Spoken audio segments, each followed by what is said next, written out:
People in South Louisiana could be facing a month or more of misery. Hurricane Ida left more than 1 million people without power, and as far as the timeline goes, the governor said he'd be pretty surprised if power isn't starting to be restored within the next 30 days, but still a long time for a lot of people. All this is happening, of course, in just brutal summer heat. A lot of places will see temperatures well into the 90s with heat index values over 100. It does get a little bit better by the weekend, but still really hot for a good chunk of this week. Absolutely could be a life-threatening event. Excessive heat is already the #1 weather killer in the United States. Keep that in mind.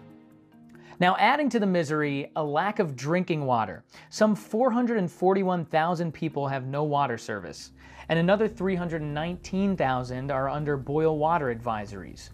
Some neighborhoods are still submerged. Hundreds of people that were trapped in the floodwaters have been brought to safety, though, but rescuers are just starting to reach the hardest hit areas.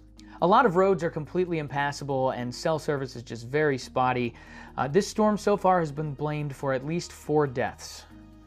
Well, even though the worst of Ida is over along the Gulf Coast, we still have a lot of people that are going to take some really heavy impacts from this storm. Pretty much a remnant low at this point. You can see that big counterclockwise spin. It's been a very rainy day in places like Atlanta, but guys, we've got a really high chance to see some flooding in this area that you see the pinkish purple color, okay? So that's central Pennsylvania all the way through parts of southern New England, especially southern Connecticut, okay? And that's going to be for Wednesday. So be prepared for really, really heavy rain and some flash flooding. Also have a chance for some severe weather. It's an especially high chance at severe weather around the Baltimore, D.C. area, and we could see some tornadoes around there. So also be prepared for that on Wednesday. So we'll track out the timing of this for you. Again, basically the whole storm is just generally moving up toward the northeast. It doesn't have quite as much wind power, obviously, as it did when it made landfall along the northern Gulf Coast on Sunday, but it's still going to be noticeably windy. You know, some gusts 20 to 25 miles per hour.